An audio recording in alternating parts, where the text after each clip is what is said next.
Sa video ito, ituturo ko sa inyo kung paano gumawa ng seat harness. Una, hanapin muna yung center ng rope. Dito, ang ginamit ko ay nasa 4.5 meters na rope. Ang gitna ng rope ay ilagay sa tagiliran. Pwede mo ilagay sa right or left, depende kung right-handed or left-handed ka. Then, bumuo ng square knot.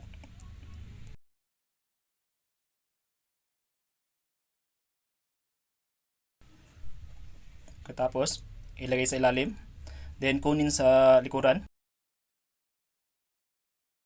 Then, i-insert. Sunod, hatakin sa likod. Kung tama ang pagkaka-insert mo, dapat nakabuo ka ng half hitch sa likod. Then, ipasok sa harap. Kung saang tagiliran ka nagsimula, doon din ang pasok ng lubid mo.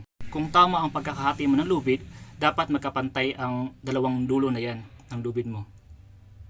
Then, gumawa ka ng square knot. Insert sa taas. Pasok. Then, nakita mo may dalawang loop, kunin mo dyan sa gitna.